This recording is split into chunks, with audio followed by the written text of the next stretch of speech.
So we begin with the subject today.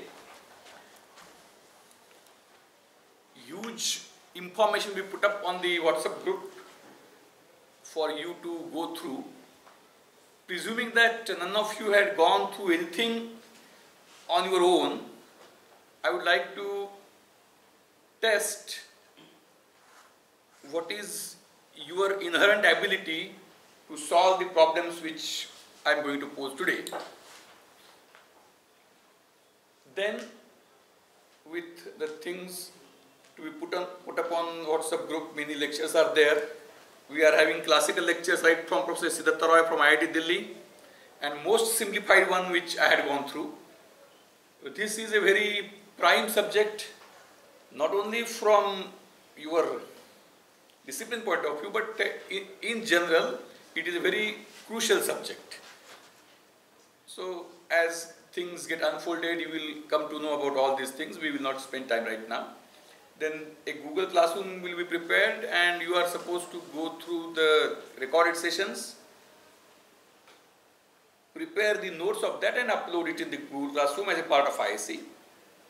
And then in the actual classroom, we shall try to fill up the gaps which remain. This is called as a flipped classroom concept, wherein means say these subjects, especially circuit theory, sometimes its name was linear circuits, sometimes its name is called as circuits and networks, but it's centuries old.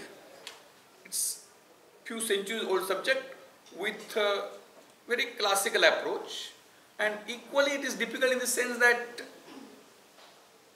it is highly mathematical to some extent, but we shall try to make it simple so everyone will understand simpler part, and depending upon the complexity and individuals' efforts and interests, they will understand further and further part. We will try to make it very interesting, and the challenge of today's teaching learning methodology, with so much amount of information available across the globe, accessibility of fingertips, how classroom teaching is to be kept relevant is a challenge, and I will try my level best to do so. So let us proceed. We have ample time. We are beginning today. Those who are absent, for them they will go through the recorded sessions, but this is what we can say, supplementing those who are present. Again, for a genuine absent, this is a substitute, but it is not this recorded session is not a normal substitute for lecture. We will proceed now. I will not provide means there are various approaches. We were talking about flipped classroom. A concept of flipped classroom is that with audio visual contents available today, the students are provided with the material a priori. Before they come for the lecture, they are aware of the contents to a large extent, and when they go through, they understand something, they don't understand something. In the classroom, what are the gaps between the understanding are filled up. So what is today's one? Today's one is what we can say a capability enhancement, or not enhancement, capability assessment test, wherein no formal teaching in the domain is done. Something which is based on common sense is assumed, and based on that, how students are able to perform is tested.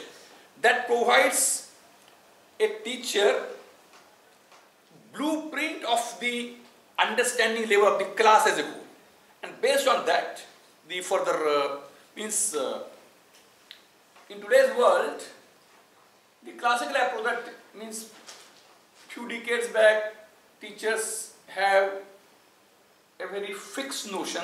They are having in their mind what is to be taught, and every year, for every class, they used to deal with the same contents. But that is not. Means the classroom is not a passive environment, it is an active environment, and how things should proceed has to depend on the overall dynamics of the classroom. So we proceed on that. Now, you have gone through basic electrical engineering. In that you must have learned many things. Electricity itself is a very complex subject because we don't see many things. The basic problem we can say, or inhibition, म्हणजे अडथळा, basic learning inhibition. I hope you are aware of the term learning inhibition, म्हणजे कळण्यातली अडचणी, शिकण्यातली अडचणी, अडथळे. The major learning inhibition for electrical and electronics is that the things are not visible. When you talk of civil and mechanical, things are visible, and when you think of computer IT, even though internal things are invisible, the results are directly visible. So civil mechanical, things are directly visible. In computer IT, results are visible. In electrical electronics, everything is invisible to me. So that provides a imagination, and it is imaginative ability of human brain is a major strength. Now with AI coming into picture, it's more challenging. Means what we say is for your generation, and it is true almost every time, years, centuries together. When IC engines came, there was a strategic change. When electricity came, there was strategic change. Way back, wheel invention, there was strategic change. Microprocessor invention in last century, a major change. And today AI is a prime change. So it's a significant change agent for which we must be prepared. We may or may not like. Whether AI would be controlled, it would be substantially tied up, or that these are the things to be decided by global leaders, not we. So nuclear tech means, is it like nuclear technology or that? But the nuclear tech means one says that will there be some ban like nuclear non-proliferation treaty? But that nuclear things were accessible for very few. For others it was not an issue. But AI means it's a, now if you think of ethics and all these things, it's a very critical question. Can we live, means again if we go by Gandhian philosophy, can we live now without scientific advancements? One who is really passionate may think so, but for an averager, it's not so easy. Like that, even if I find that AI is something which is not ethical, for that reason, keeping myself aloof from AI will put me much back on the progress path. So that is not a wise decision today. I will not be using it unwisely. I will not be using it non-ethically. That is different part. But I should have capability for it. It is just like what we can say, nuclear weapon. Some country decides that we will not produce nuclear weapons. But in the case of a nuclear war, it would be disaster in that case. Therefore, what India adopted, that we will produce nuclear weapon, but we will not be using it, or we will be using it judiciously. So that is the approach with which you should proceed. The world before you is very challenging on various fronts, societal issues, technical issues, so many issues, and you must be prepared for that. So just like the physical facilities which are there, many advanced facilities which are there, which are not available few decades back. So that generation was deprived of those facilities. You are privileged to have those facilities, but at the same time, you are also required to face so many challenges which were not even existing decades back. So in that scenario, we have to travel. Then whether everything taught in the class can be understood, before asking the question can be understood, one will ask, is it required to be understood? So you have to apply your common sense, natural intelligence. Now there is AI, like that AGI, artificial general intelligence, that is also coming into picture. At least you should judiciously apply your natural general intelligence in your, what we can say, days ahead. So we proceed with a simple question, and I hope that most of you should be able to solve. Now, thing was that electricity, electrical thing, voltage, current, resistance, all these things are means now just like you must have heard the Second World War, but now in say 3 decades back or say 50 years back in a classroom like this, somebody used to ask me, do you know Second World War? And then few were saying that, oh, I know something. Few say that I know details. Few say that I have just heard, and few say I don't know. So that time, not knowing Second World War or knowing Second World War very little was considered to be something which is non-exposure, non-progressive, non-sharp individual. But today, why? Because that time, Second World, for an inquisitive student, for a well-read student, this is something it was supposed to have been read by them. But now, the information is available in so huge quantity, Twitter and all social medias, then you cartoons, means the engage, means earlier, a intelligent guy, a smart guy was expected to be exposed to vast reading, and in that Second World War, means when I say vast reading, the readings which were available to him were limited, and in that Second World War was a prime. But now a smart guy is supposed to be exposed to many things, but the things which are available are abandoned. पूर्वी हे काही नव्हतं, फक्त वाचायचं वाचताना दुसरं माहिती वाचलंच पाहिजे असं एक एवढं. आता इतक्या गोष्टी आहेत स्मार्टफोन आल्यामुळं की आता माहीत नाही. So in that second world war Goebbels, whether anybody knows Goebbels? See that Goebbels माहीत नाही हे 50 वर्षापूर्वी काहीच तुम्ही आलेले नाही, इंजिनिअरिंग आवाज कसं असे वगैरे शिक्षकांनी त्यावेळी म्हणले असते. Anybody knows Goebbels? Nobody. Goebbels, Goebbels campaign असं एक तो काही चांगल्या अर्थाने ओळखला जात नाही गोबेल्स हा. काय गोबेल्स हे थिअरी? म्हणजे 10 वेळा एखादी खोटी गोष्ट सांगितली, चुकीची गोष्ट सांगितली की ती बरोबर वाट लागते. तसं गोबेल्स थिअरी सारखं स्युडो अंडरस्टँडिंग हा कन्सेप्ट आहे. स्युडो अंडरस्टँडिंग म्हणजे आता व्होल्टेज, करंट आणि चार्ज हे तुम्हाला कळलंय का? व्होल्टेज, इलेक्ट्रिक, आपण इलेक्ट्रॉन्सला आहे बरं. तोही पूर्वी प्रश्न विचारायचो, मराठी न कळणार कोण आहे? मराठी कळत नाही असं कोण आहे का? एक 50 वर्षापूर्वी इंजिनिअरिंग मराठी शिकवत असत तर म्हणाय काय शिक्षक नसेल काय या किती गावठी आहे. पण आता नाही, आता पुन्हा त्या ENP-मुळे मातृभाषा शिक्षणाला एक पुन्हा वेगळी आयाम मिळालेला आहे. त्यामुळे थोडंफार आपला वापरा हरकत नाही. तर इलेक्ट्रिकल निर्णय मला फरक सांगू शकेल कोणी? आपण मुद्द्यावर येतोय पण त्यापूर्वी आलायला हे कोर्सशी पूर्ण निगडीत आहे. इलेक्ट्रिकल आणि इलेक्ट्रॉनिक्स इंजिनिअरिंग मला फरक एनीबडी नोज?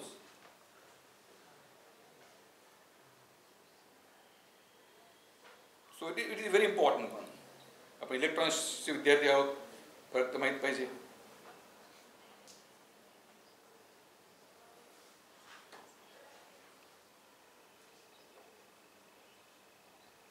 काय सांगता येईल? एनीबडी?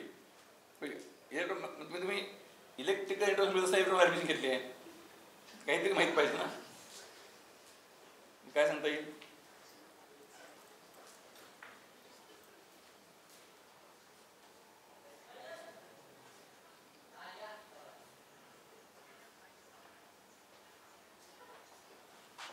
काय कोणच नाही? Electrical large value of current. Right. So I think that he has given a perfect answer. Electric म्हणजे high voltage, high current. Electron म्हणजे छोटं. आता एक मी तुम्हाला उदाहरण देतो, एक प्रश्न विचारतो. आता बॅटरी सेल सुद्धा बघायला अलीकडे मिळत नाही. छोटा साधा सेल, सिंगल. पूर्वी कन्व्हेन्शन सेल म्हणले एक स्टँडर्ड आहे. आता डबल ए म्हणजे स्मॉल, ट्रिपल ए म्हणजे आणि स्मॉल आले. एक साधा 1-1.5 व्होल्टचा सेल आणला. आता बॅटरी पण असत नाही कारण कसा मोबाईलमध्येच हे असतं. पण पूर्वी अजून गावामध्ये बॅटरी असते. एक सिंगल सेल आणि एक छोटासा लॅम्प. LED आता आलाय. पूर्वी छोटा लॅम्प असायचा साधा, इनकॅन्डिसेंट लॅम्प. एक बॅटरी आहे आणि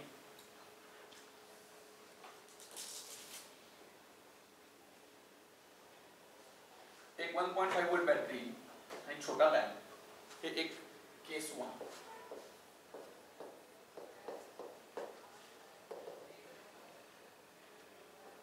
लॅम्प पण चालू स्विच आहे.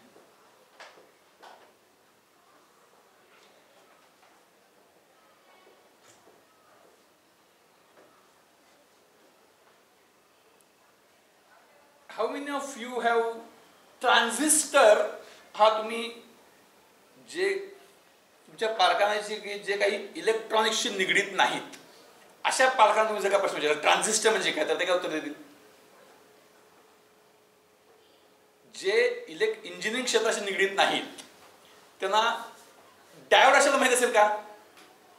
जे इंजिनिअरिंग क्षेत्राशी माहीत नाही आहेत, निगडीत नाही आहेत कुठल्याही प्रकारचे, त्यांना डायोड अशाला माहित आहे. मग ट्रान्झिस्टर माहित आहे त्यांना? नाही. तुम्ही घरी पालक पूर्णपणे नॉन इंजिनिअरिंग मधले आहेत, त्यांना डायोड म्हणजे काय विचारतं कळणार नाही. पण ना ट्रान्झिस्टर म्हणजे काय विचारतं कळेल का? नाही कळणार. ट्रान्झिस्टर कळेल का? नाही. नाही कसं कळेल? हा आता मग डायोड कळला नाही, ट्रान्झिस्टर कसा कळला? तर आता प्रॉब्लेम हा झाला की जनरेशन गॅप. आता बऱ्याच तुमच्या ना ट्रान्झिस्टर म्हणजे तुम्ही जो शिकला तो सोडून एक छोटा रेडिओ हा सुद्धा बघायला मिळत नाही. माहिती आहे का? छोटा रेडिओ घरी अजून असेल काही, म्हणजे शहरात कुठं असतच नाही. आता कोणा रेडिओ कोण ऐकत नाही किंवा याच्यावर ऐकायला मिळतो. एक छोटा रेडिओ सेट असतो, ट्रान्झिस्टर त्याला म्हणतात. का म्हणतात त्याला?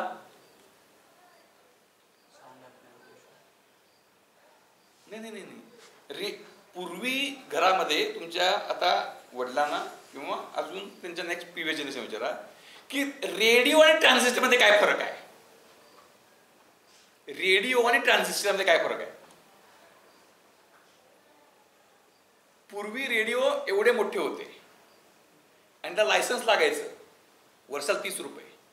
तो पोस्टमन कडे ते भरायला लागायचं. तेव्हा पोस्टमन आला की रेडिओ आत ठेवा, बंद करा, असं प्रचलित होतं. एवढा रेडिओ असायचा पूर्वी. ट्रान्झिस्टर जे तुम्ही शिकलाय त्याचा शोध कधी लागला? किती? 1900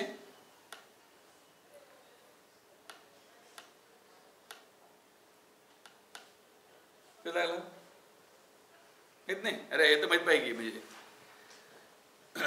आता ते सुद्धा झालंय, माहित काय गरज नाही, मी गुगल शोधू शकतो. पूर्वी माहित असायचं, लागायचं, आता ते लागत नाही. किती transistor when it was invented? 19 किती? 70. 1970 ला. 1910. मग किती? साधारण. अरे एकाला पण माहित नाही. ट्रान्झिस्टर हा कधी शोध लागला? म्हणजे जो आपण पीएनपी नॉर्मली एनपीएन वापरतो, एनपीएन ट्रान्झिस्टर जो सेमीकंडक्टर ट्रान्झिस्टर आहे, तो शोध कधी लागला? 1948 ला. मग तो वापरून रेडिओ तयार झाले नंतर. पण त्यापूर्वी रेडिओ होते का? होते. मग त्या रेडिओत काय होतं ट्रान्झिस्टरच्या ऐवजी? 11वी इलेक्ट्रॉनिक्स. पण आता व्हॅक्यूम डायोड शिकलाय तुम्ही? कुठे शिकलाय? याला होता अजून 11वी-12वीला का नाही? Vacuum triode, triode, tetrode, pentode. Triode होता, डायोड ट्रायोड होता, व्हॅक्यूम ट्रायोड, बरोबर. तर व्हॅक्यूम मग जे व्हॉल्व वापरायचे, व्हॉल्व वापरून जे असत ते रेडिओ सेट म्हणायचे. आणि नंतर हा मोठे असायचे, खूप पोर्टेबल असायचे. मग कॉम्पॅक्ट आलतो त्याला. आता फॉर एक्झाम्पल की काही ब्रँड असे असतात की खूप एक 50 वर्षापूर्वी खेडेगावात तुम्ही गेला तर बिस्किट म्हणजे काय ना कळायचं नाही. पण तुम्ही जो बिस्किट द्या म्हणला तिथल्या एका ह्याच्यामध्ये बिस्किट आहे का त्यातला कळायचं, पण पार्ले आहे का त्यातला कळायचं. म्हणजे बिस्किट हा शब्द माहित नाही, परंतु ते काय आहे ते पार्लेचं प्रॉडक्ट आहे माहित होतं. तसं न्यूज आता आपल्या भागात कोल्हापूर जिल्ह्यात विशेषतः एक आता आज नाही 50 वर्षापूर्वी पेपर म्हणजे काहीच नाही, पण पुढारी आहे का तर कळायचं.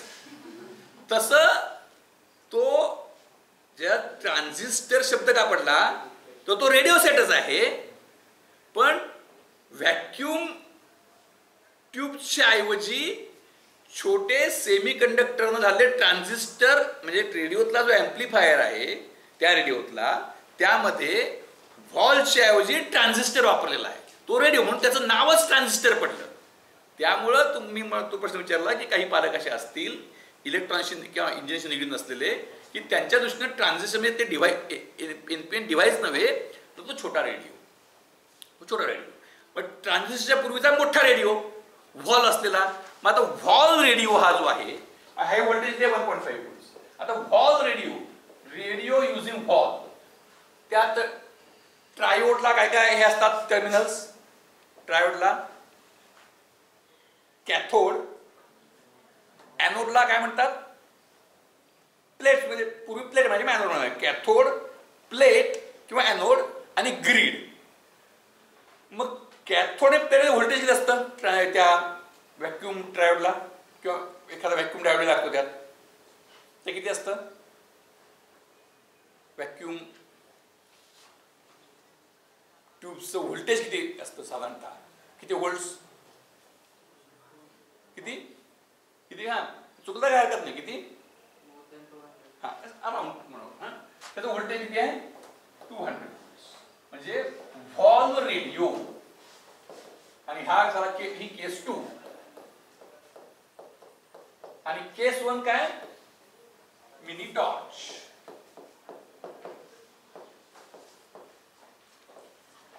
आता ह्यातलं इलेक्ट्रॉनिक्सचं ऍप्लिकेशन कुठलं आहे, इलेक्ट्रिकल ऍप्लिकेशन कुठलं आहे. केस 1 आणि केस 2 इलेक्ट्रिकल हे बरोबर आहे. म्हणजे आता मग तुम्ही अजून जुन्याच विचारसरणीत आहात म्हणून लगेच म्हणा, पण आता पुन्हा विचार करा साधारणतः काय वाटतंय. रेडिओ हे इलेक्ट्रिकलचं ऍप्लिकेशन आहे कसं कोण म्हणेल का. दोन्ही इलेक्ट्रॉनिक्स हे इलेक्ट्रॉनिक्सला पडायला लागलंय. व्होल्टेज कमी आहे का जास्त आहे. आता हे ह्यात इलेक्ट्रॉनिक्स काय वाटतंय का. बल्ब पण आपण एलईडी नको साधा घेऊया. कसला तो इनकॅन्डिसेंट लॅम्प छोटा असतो तो. आता हे कसलं ऍप्लिकेशन आहे इलेक्ट्रॉनिक्स का इलेक्ट्रिकल. इलेक्ट्रिकल बरोबर आहे. आता साधारणतः तुम्हाला सगळ्यांना पटायला लागले की हे इलेक्ट्रिकल आहे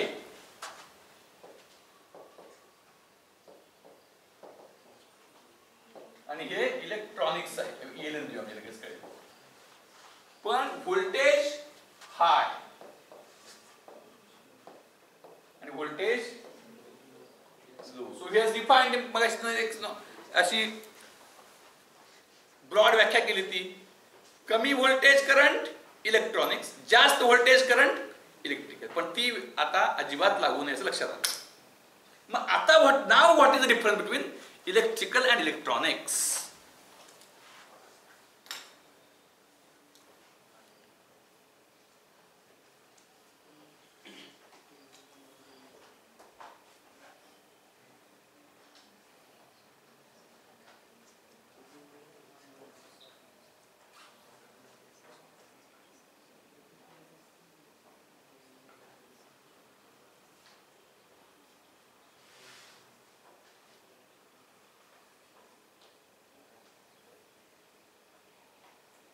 काय काय असू शकेल.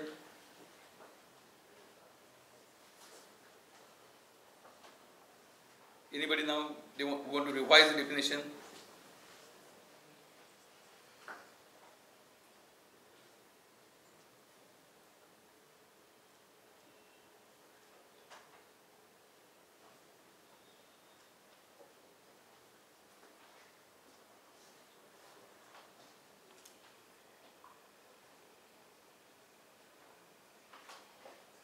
Think for a while.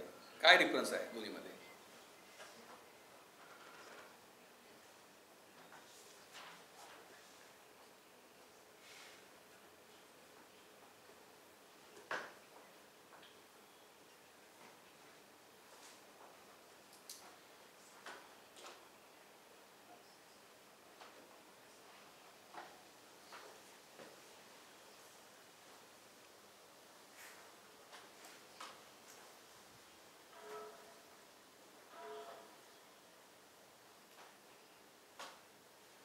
काय म्हणता येईल, in both cases we use electricity, electric current म्हणून आपण बोलते काहीतरी, किंवा to be very precise flow of electrons, we use flow of electrons, त्याला फ्लो ऑफ इलेक्ट्रिसिटी म्हणतात, in both applications, electronics and electrical. मग इलेक्ट्रिकल इंजिनिअरिंग म्हणजे अगदी कोयनेपासून इथपर्यंत लाईट आलेली आहे त्या वायर्समधनं, आणि आता आपल्याकडे नाही, इथं ही रूम आहे, या रूममध्ये मी माईकवर बोलतोय आणि तो सगळीकडे जायला पाहिजे, स्पीकर्स ठिकठिकाणी लावलेले आहेत, ते पण वायर लावलेले आहेत. कोयनेवरून किंवा इथल्या जनरेटर रूममधून लाईट इथे येते आणि मी बोलतोय ते सगळ्या रूममध्ये पोचवण्याकरता वायरनं माईक्स लावलेले आहेत, ते माईक स्पीकर अरेंजमेंट आहे. दोन्हीमध्ये वायर्स आहेत, दोन्हीमध्ये इलेक्ट्रिसिटी फ्लोज होते. तर इलेक्ट्रिकल इंटरनल फरक काय? सो आता मी असं म्हणेन, flow of electricity is the mean. Attendance केलं ना, attendance. Flow of electricity is the mean, हे माध्यम आहे. व्हॉट इज द एम, उद्दिष्ट काय? तर if it is an electrical engineering application, there is one aim, one goal, and if it is electronics engineering application, there is another goal. तर काय आहे, म्हणजे कोयनेहून इथं लाईट आणली, कशा करता आणली, काय एवढं, काय माझं कशा करता पाहिजे आहे, उद्देश काय आहे, काय ट्रान्सफर करायचं आहे मला, इलेक्ट्रिसिटी म्हणजे कशा करता, त्याचा वापर काय करतो, आणि इथं मी बोलतोय, सगळ्या इथं ॲम्प्लिफायर लावला आहे, सगळ्या क्लासरूममध्ये ऐकवायचं आहे, वायर्स दिले आहेत, स्पीकर आहे, वायर्स दिले आहेत. मग इथं उद्देश काय आहे, काय पोचवायचं आहे मला वायर्समधनं? Information, right. So it is exactly answer. Signal काही म्हणा ते बरोबर आहे. So if electricity used for transfer of power और एनर्जी, आता energy per unit time power, आपण आत्ता ह्याच्यामध्ये एनर्जी आणि पॉवर मधला फरक काय महत्वाचा नाही. So you can use the term interchangeably. So when electricity is used, electricity म्हणा किंवा फ्लो ऑफ इलेक्ट्रॉन्स म्हणा काही, is used to achieve transfer of power, it is electrical engineering application. आणि इलेक्ट्रॉनिक्स कधी तिथं स्पीकर आहे तर कदाचित तिथंही वेगळा ॲम्प्लिफायर लागतो, नुसत्या दोन वायर चालत नाही. मग तिथं ॲम्प्लिफायर असेल तर ॲम्प्लिफायर पॉवर कुठनं त्यातनं घेत होतो. पॉवर महत्त्वाची नाही आहे तिथं, तर त्या वायरिंगनं काय देणार आहे, signal, information. So when electricity is used for transfer of information, it is electronics engineering application. Is it clear? Transfer of power electrical engineering, transfer of information electronics engineering application, हे महत्त्वाचं आहे. आता हे सगळं इतकं काय की चार्ज म्हणजे काय, बरेच प्रश्न आहेत, आपण टप्प्याटप्प्याने जाऊया. तेच म्हणजे थोडक्यात सांगायचं तर, what is electric charge? Do have answer, instant answer? तुम्ही मागच्या वेळी शिकलाय बेसिक इलेक्ट्रिकल इंजिनिअरिंग, त्याच्या 11वी-12वी शिकलाय. What is electric charge? आता एखादा अगदी म्हणजे असे आता फॉर्च्युनेटली कोण नाही आहेत की असे तुमचे ते एक्स्ट्रा सिन्सिअर आणि स्टुडियस आणि असं हे कोण आहे काय, किंवा नाही शाळेत सुद्धा तो घरी सुद्धा एखाद्या कुठल्या तरी एखाद्या फंडावेला अडला, हे मला कळत नाही, हे कळलंच पाहिजे मला, हे कळत मी जेवणार नाही, मी आणि काही करणार नाही, असं कोण माझ्यावर ते नसावे. तर समजा असं तुमच्या त्या मला की इलेक्ट्रिक चार्ज मला कळे पण मी काहीच करणार नाही पुढे आता, तर काय होईल? What is electric charge? What is electric charge?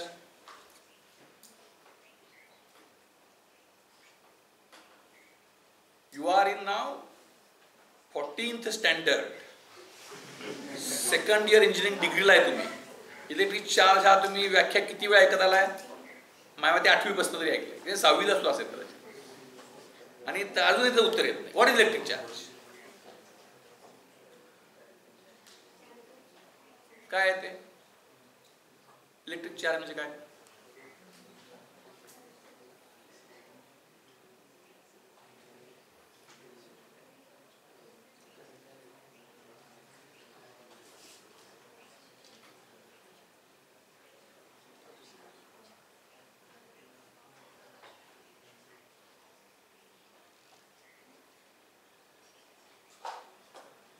What is electric charge इथपर्यंत सुरू, म्हणजे बाकी काय विषय येत नाही.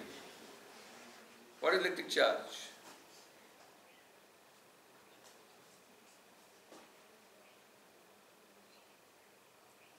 तुम्ही गुगल सर्च करताय?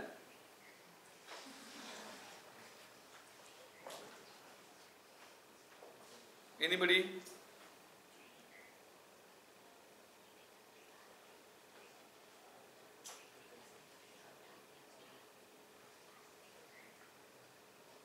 काय उत्तर आहे?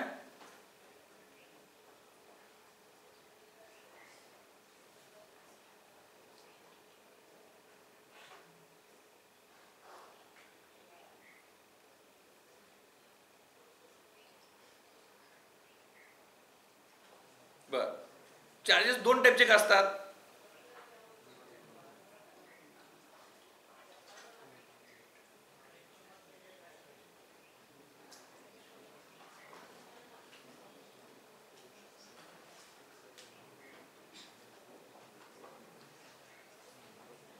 Anybody?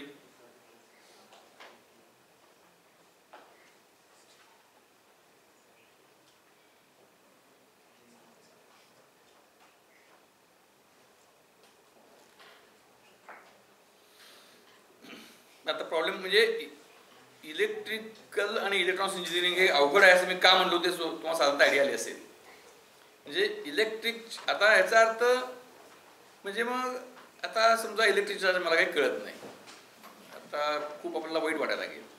आता चांगलं कधी वाटेल? इलेक्ट्रिक चार्ज म्हणजे काय कळत नाही मला, याचा मला खूप त्रास व्हायला लागला, तुला खूप वाईट वाटायला लागलं, मग यातनं मला चांगलं कधी वाटेल? जर मला इलेक्ट्रिक चार्ज काय ते कळलं तर. किंवा आणि कधी चांगलं वाटेल? एक झालं, I am unable to understand what is electric charge, so I am very much panic, I am very much upset.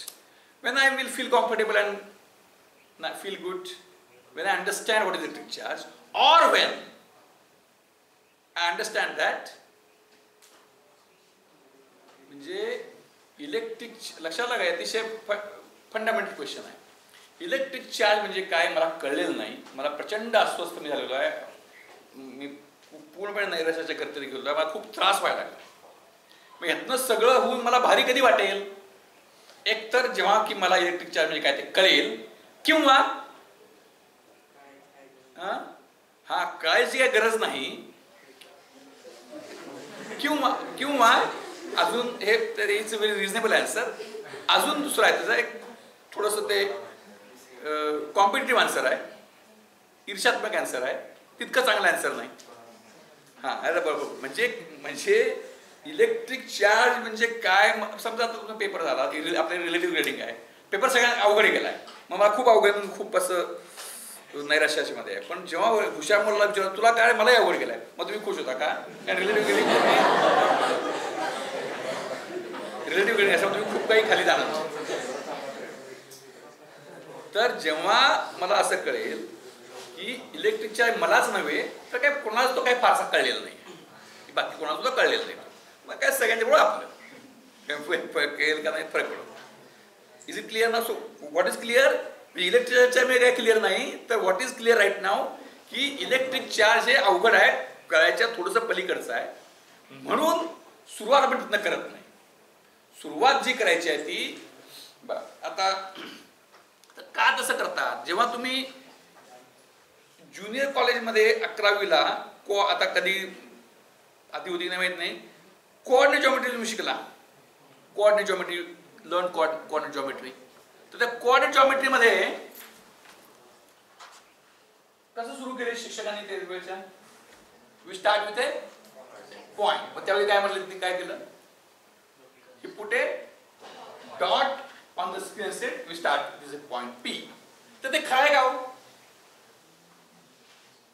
He put a dot and said it is point P. हे खरं आहे का खोटं आहे? चूक आहे. तर ते चूक आहे. काय चूक आहे त्यात?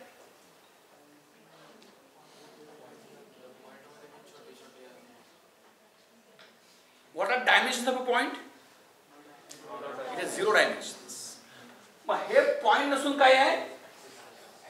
नाही नाही हे डॉट आहे तो. म्हणजे आणि जवळ.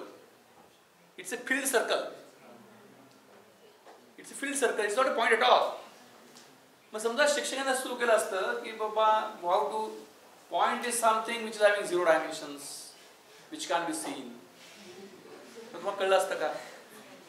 आता उद्या एकादशी आहे तर उद्या आता विठ्ठल भक्ती तुम्ही वारकरी लोक आता बघितलं असेल. मग मूर्तीपूजा योग्य काय योग्य हा पण डिबेटचा विषय असतो. तर मूर्तीपूजेचं महत्त्व काय आहे? जर तुम्ही अमूर्त स्वरूपाचे ॲबस्ट्रॅक्ट फॉर्ममध्ये करायला तुमची तेवढी उंची नसेल तर ते शक्य होत नाही.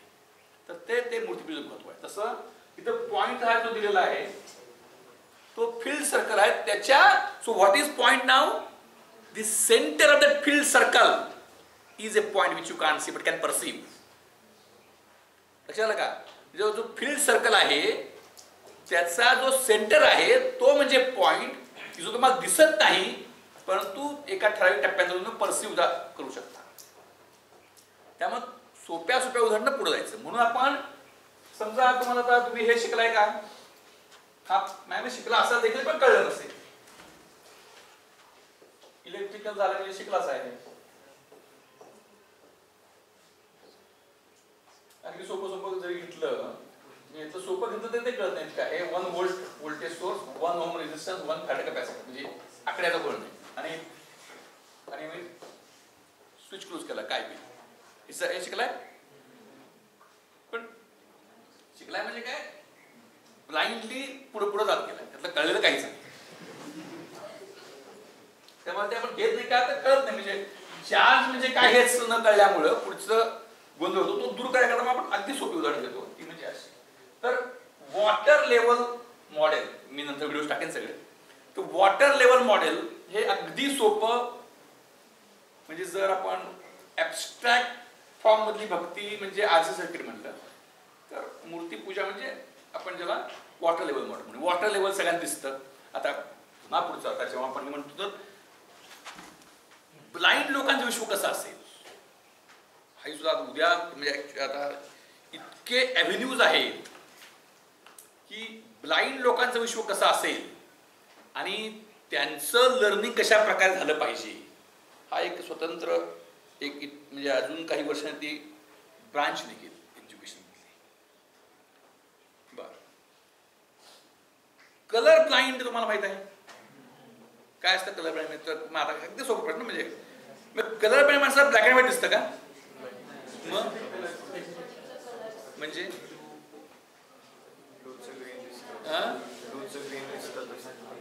बरं ब्लॅक अँड व्हाईट म्हणजे समजा ब्लॅक अँड व्हाईट पिक्चर. आता ते असं वेगळा पिक्चर विषय नाही तुमच्या ब्लॅक अँड व्हाईट फोटो याचा विषय नाही आहे.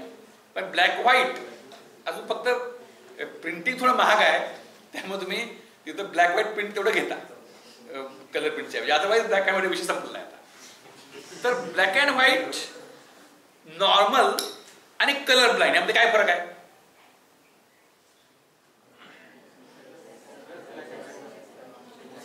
ब्लॅक अँड व्हाईट प्रश्न असा का black and white colour blind आणि नॉर्मल यात काय फरक आहे?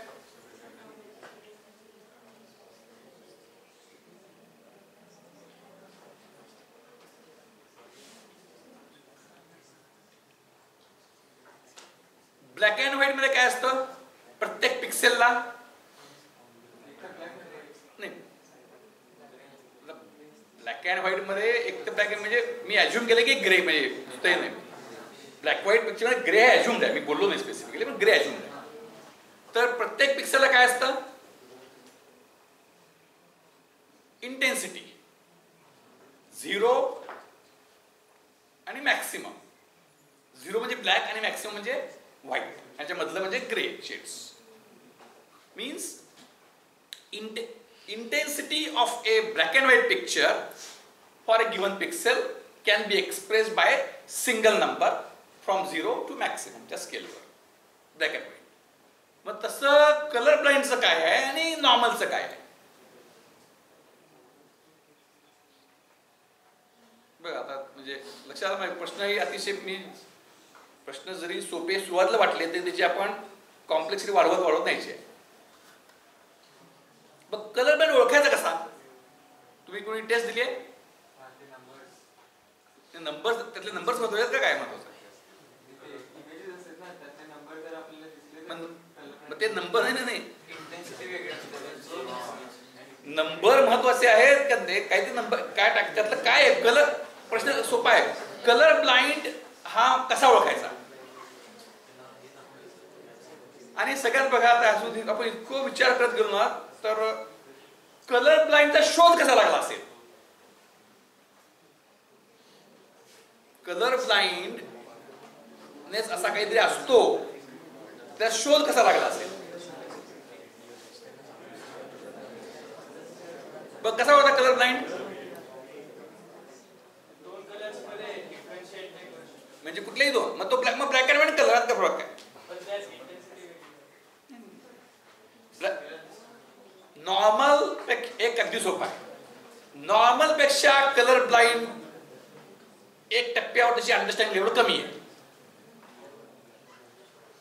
आणि ब्लॅक अँड व्हाईट आणखी खाली. तर नेमकं काय आहे? म्हणजे कलर ब्लाइंडला बरं आता के प्रश्न आता क्रोमॅटिक गॉगल्स. आता इतकं आता रिसर्च समजा आजच्या काळात रिसर्च हा एक चेष्टाचा विषय झालाय आणि आव्हानाचा विषय झालाय. असं आहे की आता तुम्ही असं म्हणाल की जेव्हा जगात तुम्हाला एखादी ऑब्वियस गोष्ट वाटते आणि जी होत नाही तर काय त्याची शक्यता असू शकतात? समथिंग ऑब्वियस नॉट हॅपनिंग हे कधी शक्य आहे? एकतर it is not known to anybody than you, तुम्हाला जे वाटतं आणि जे घडत नसेल तर तुम्ही त्याचे शोधक असाल आणि ते कोणाला माहीत नसेल, त्याची शक्यता खूप कमी आहे. दुसरी शक्यता जास्त असते म्हणजे त्याचा व्यावहारिक उपयोग नसतो किंवा ते पॉसिबल नसतं. आता असा गॉगल करता येईल का तयार? 3Dचं तुम्हाला माहिती आहे? 3D गॉगल कसा असतो? तो अगदी साधा. आता खूप ऍडव्हान्स मिळतात. पूर्वी छोटा पिक्चर आला त्यावेळी 3D पिक्चर तुम्ही काढू शकता. एक ब्लॅक एका साईडला रेड एका साईडला ब्लू आणि गॉगल असतो एक रेड एक ब्लू. मग रेड गॉगल मधनं रेड दिसत नाही, त्याला ब्लॅक अँड ब्लू दिसतं. त्या डोळ्याला ती रेषा दिसते ब्लॅक ब्लू. आणि जिथं हे आहे ब्लू गॉगल आहे त्याला ब्लू दिसत नाही, त्याला ब्लॅक आणि रेड दिसते. म्हणजे ह्या डोळ्याला एका ठिकाणी दिसतं, या डोळ्यात दुसऱ्या ठिकाणी दिसतं, तो 3D इफेक्ट येतो. तसं आता गॉगलमध्ये क्रोमॅटिक फिल्टर्स आहेत. असे गॉगल तयार करायला चॅलेंजिंग आहे की ब्लॅक कलर इमेज आहे, तुम्ही ब्लॅक व्हाईट प्रिंट घेतलं की ब्लॅक व्हाईट येते. किंवा तुम्ही स्क्रीनवर इफेक्ट करू शकता, ब्लॅक व्हाईट करा म्हणून स्क्रीनवर ब्लॅक व्हाईट करू शकता कलरची स्क्रीनवर. मग प्रॉब्लेम काय आहे? समजा सगळे बघतायत स्क्रीनवर ब्लॅक अँड व्हाईट केलं, सगळ्यांनी ब्लॅक अँड व्हाईट दिसणार. असा गॉगल असं तयार डिझाईन करता येईल का तुम्हाला की जो गॉगल घातला की इमेज ब्लॅक अँड व्हाईट? माझा त्यामध्ये पूर्ण करता तर तसा येईल. मग त्याचा तसा काय म्हणजे कसं, इथं पुढं कॅमेरा ठेवायचा, मागं स्क्रीन ठेवायचा आणि कॅमेरानं घ्यायची प्रोसेस करायची आणि स्क्रीनवर टाकायची. तसं नाही, ती काही हे नव्हे, म्हणजे ती फिल्टरिंग नव्हे, दॅट इज कन्व्हर्जन. फिल्टरिंग आणि कन्व्हर्जनमध्ये काय फरक आहे? कन्व्हर्जन मध्ये मूळ नाहीच, मूळ घ्यायचं आणि बदलून टाकायचं, हे कन्व्हर्जन. आणि फिल्टरिंग मध्ये त्यात म्हणजे कन्व्हर्जन मध्ये ऍक्टिव्ह आहे, कॅप्चरिंग, प्रोसेसिंग अँड रिप्रोड्युसिंग. पण फिल्टरमध्ये ते नाही आहे. फिल्टरमध्ये कुठल्याही प्रकारचं ऍक्टिव्ह असता का नाही, फक्त ते आपोआप व्हायला पाहिजे, तसा फिल्टर. आणि कलर ब्लाइंड फिल्टर तयार करायला लागेल. कलर ब्लाइंड गॉगल म्हणजे कलर ब्लाइंडला जे दिसतं तसं मला दिसलं पाहिजे तो गॉगल घातला. बरं आधी काय कलर ब्लाइंड कशाला फरक कळत नाही किंवा कलर ब्लाइंडच्या दृष्टी black and white picture grey picture असेल तर प्रत्येक पिक्सेलला काय असतं एक इंटेन्सिटी व्हॅल्यू असते आणि नॉर्मल ह्याला कशी इंटेन्सिटी व्हॅल्यू कशी असते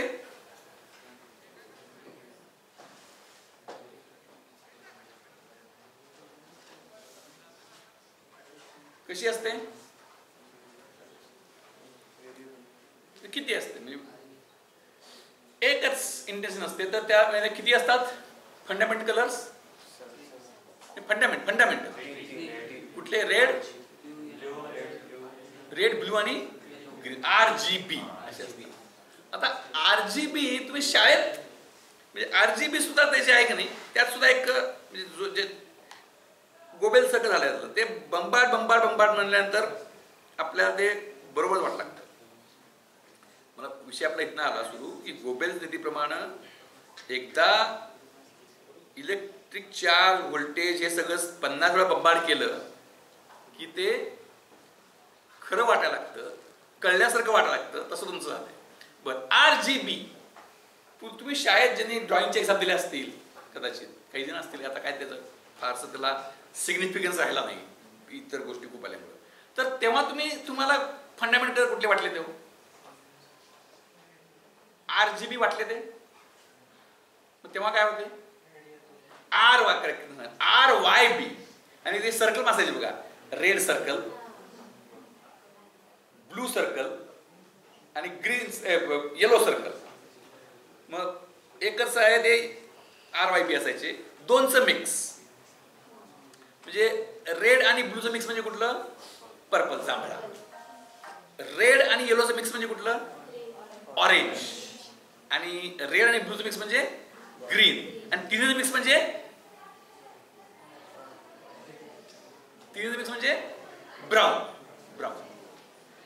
आता सगळ्याच मिक्स म्हणजे व्हाईट पण आपण पटत नाही व्हाईट म्हणजे सगळ्याच मिक्स ही पटत नाही आणि ग्रीन आणि ते आपण ऍक्च्युअली करू शकतो त्याचे कलर्स होते की नाही ते आता काय बऱ्यापैकी सगळं स्क्रीनवर त्यामुळे ऍक्च्युली ते चित्रकला वगैरे कलरिंग हे थोडं मागं पडलं पण अजून तुम्ही वॉटर कलर्स घेतले तर ब्रश घेतला आणि त्या ह्याच्यामध्ये कलर थोडे तयार केले तर येलो घेतला आणि ब्लू घेतला आणि एका थोडं टाकलं तर तिचं ग्रीन होतो. पण ग्रीन म्हणजे RYB वरनं सगळे कलर करता येतात हे तुम्हाला पटतंय पण RGB वरनं वाय कसा करायचा हे काही कळत नाही. एनिवे त्याच्यात आपण खोलात जायला नको ते गृहीत धरू आपण. बेसिक तीन हे म्हणजे डायमेन्शन्स आहे तीन म्हणजे तीन ब्लॅक अँड व्हाईट कसं एकच तसं तीन व्हॅल्यू आहेत R किती इंटेन्सिटी G किती आणि B किती आणि त्यांच्या रिलेटिव्ह इंटेन्सिटीवर ऍक्च्युअल कलर कुठला ते अवलंबून आहे. एखाद्या पिक्सेलला R ची किती G ची किती आणि B ची किती ह्याच्या इंटेन्सिटीवर हे अवलंबून आहे.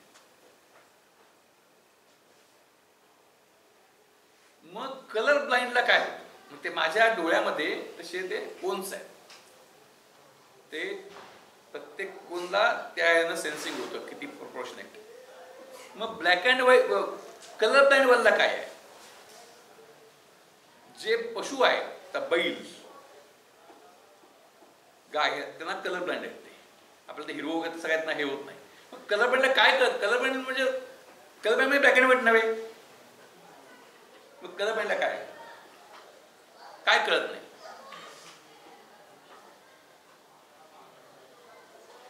R G आणि B पैकी त्याला ब्लूचा एक कोन आहे ब्लू आणि ब्राऊन. कलर ब्लाइंड जो आहे त्याला ब्लू आणि ब्राऊन हे दोनच हे शेड्स आहेत त्याला रेड आणि ग्रीन सेम वाटतं. आणि आता जे सांगितलं नंबर तर नंबर कसे केले असतात नंबर करताना साईडचे टाकायचे ग्रीन मधला रेड फेड तर त्या म्हणजे कलर ब्लाइंडला त्याचा भेद कळतो व कळत नाही कलर ब्लाइंड माणसाला. So the testing is done whether he is able to distinguish between red and green. ते त्याला फरक कळतो का नाही. तो कळला तर तो नॉर्मल, तो कळला नाही तो कलर ब्लाइंड. बरं, आता नॉर्मल हे जे आपण म्हणतो ते कितपत खरं आहे. ते तीन आहेत का, ब्लॅक ग्रे म्हणजे ग्रे शेड्स, कलर ब्लाइंड आणि नॉर्मल. म्हणजे समजा असा ग्रे शेडवाला असा आहे काय एखादा आता म्हणजे कलर ब्लाइंड हे अपघातानं कळलं ना कोणाला तरी. तसं ग्रे शेडवाले आहेत का, काही ग्रे शेड दृष्टी असणारे लोक आहेत का, फक्त ग्रे शेड आहे एकच कोण आहे. कलर ब्लाइंड 2 असतात, नॉर्मलला 3. आता कलर ब्लाइंड लोकांचे विश्व आहे. समजा आता गमती करतात, समजा इथे कृपामय एक मेंटल हॉस्पिटल आहे. कुठल्याही प्रकारे आपलं हे काय एक मुद्दा कळण्याकरता उदाहरण घेतो. We are very much sensitive with every individual. तुम्ही फक्त मुद्दा कळण्याकरता उदाहरण देतो आणि तेवढं काय त्यामध्ये कुठल्याही प्रकारे फार गैर असं मला वाटत नाही. फार गैर वाटत नाही, थोडं गैर आहेच, पण तो मुद्दा कळणं महत्त्वाचं आहे. मग जेव्हा मी माझं उद्दिष्ट हे मुद्दा कळणं आहे तेव्हा काही गोष्ट चुकीची असली तरी ती त्याच्याबद्दल योग्य ते प्रकारे आपण एक्सक्यूज मागून आपण ती देतोय. तर तुम्ही तिथे गेला आणि तिथल्या माणसाला म्हणला अरे वेड्या, तर तो तुम्हाला काय म्हणतो. तो तुम्हाला काय म्हणतो, तो तुम्हाला शहाणे म्हणत नाही, तो तुम्हाला वेड्याच म्हणतो. तसं जे कलर ब्लाइंड लोकांचं एक जग आहे, त्या कलर ब्लाइंड लोकांच्या जगामधल्या लोकांना एक नॉर्मल पर्सन गेला